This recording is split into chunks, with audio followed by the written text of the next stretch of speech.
আসসালামু আলাইকুম 2024 সালের নবম শ্রেণীর গণিতের সিলেবাস এবং মানবন্টন আজকের ভিডিওতে আমি তোমাদেরকে দেখাবো। এই সিলেবাস এবং মানবন্টনের আলোকে কিন্তু তোমাদের সামনের বার্ষিক পরীক্ষাটা অনুষ্ঠিত হবে।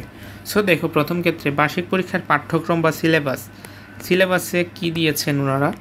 অভিজ্ঞতার 2 অনুক্রম ধারা 29 থেকে 58 পেজ, 3 নম্বর ও লগারিদমের ধারণা ও প্রয়োগ 59 থেকে 80 পৃষ্ঠা, 5 নম্বর বাস্তব সমস্যা সমাধানের সহ সমীকরণ 113 থেকে 140 পৃষ্ঠা, পরিমাপের ত্রিকোণমিতি 141 থেকে 156 পৃষ্ঠা, কৌণিক দূরত্ব পরিমাপের ত্রিকোণমিতি এটা হচ্ছে 157 থেকে 178 পৃষ্ঠা, বিস্তার পরিমাপ এটা হচ্ছে 211 থেকে 235 পৃষ্ঠা। এখন হচ্ছে মূল্যায়ন কাঠামোটা আমরা দেখি মূল্যায়নটা কীভাবে করা হবে। এখানে শিক্ষণকালীন মূল্যায়ন হচ্ছে 30%, সামষ্টিক মূল্যায়ন হচ্ছে 70%, কিন্তু সামষ্টিক পরীক্ষাটা হবে 100 মার্কে। সেই 100 মার্কটাই তারা 70%-এ কনভার্ট করে 70 মার্কে দিবে, তোমাদের রেজাল্ট প্রকাশ করবে, আর শিক্ষণকালীন থেকে 30 মার্ক নেবে। তো প্রথম শিক্ষণকালীন মূল্যায়নটা আমরা দেখি কীভাবে করা হবে। তোমাদেরকে অ্যাসাইনমেন্ট বা ব্যবহারিক কাজ দেওয়া হবে। এখানে হচ্ছে নমুনা কোয়েশ্চেন, এখানে থাকবে 10 মার্কস। তারপর অনুসন্ধানমূলক কাজ ইনভেন্টরি ওয়ার্ক, এটা হচ্ছে নমুনা কোয়েশ্চেন,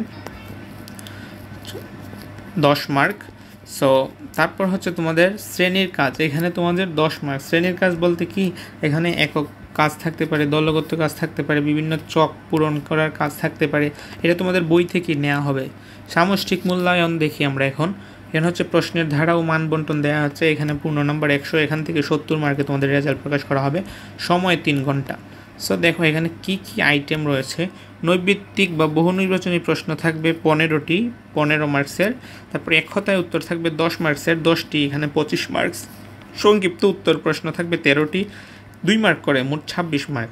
রচনামূলক প্রশ্ন থাকবে দৃশ্যপট নির্ভর, মানে উদ্দীপক দেওয়া থাকবে, সেই উদ্দীপকের উপর ভিত্তি করে তোমাকে 10টি প্রশ্নের মধ্যে 7টি প্রশ্নের উত্তর দিতে হবে। প্রত্যেকটা প্রশ্নের মান থাকবে 7 মার্ক করে, 7 × 7 = 49। সো এখানে এখন মান মানে নম্বর বিভাজনটা কীভাবে হবে সেটা দেখো। এখানে মোট নম্বর থাকবে, তোমাকে এখানে কি বলছে, দৃশ্যপট প্রশ্নের মধ্যে 2টি বা 3টি অংশ থাকতে পারে। সেক্ষেত্রে নম্বর বিভাজন হবে হচ্ছে 3 + 4, যদি 2টা কোয়েশ্চেন থাকে, 2টা অংশ যদি থাকে আর কি। আর যদি 3টা অংশ থাকে তাহলে হবে 1 2 + 4, 2 2 + 3, 1 + 3 3। এখানে কিন্তু তোমাদের বিভিন্ন স্কুলে বিভিন্নটা করতে পারে, যেহেতু তারা ওয়ে দিয়ে দিয়েছে, সুযোগ দিয়ে দিয়েছে যে এইভাবে কিন্তু তোমাদের কোয়েশ্চেনটা হবে। এখানে হচ্ছে মোট 100 মার্কের এই পরীক্ষাটা তোমাদের হবে।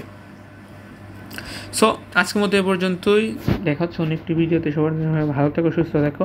আর হ্যাঁ, আমাদের চ্যানেলে নতুন হলে অবশ্যই চ্যানেলটি সাবস্ক্রাইব করে পাশে থাকা নোটিফিকেশন বেল আইকনে প্রেস করে দিবা, কারণ সামনে তোমাদের এই ধরনের question, update, education related news, suggestion, সমস্ত ধরনের ভিডিও আমার চ্যানেলে আমি দিয়ে দিব।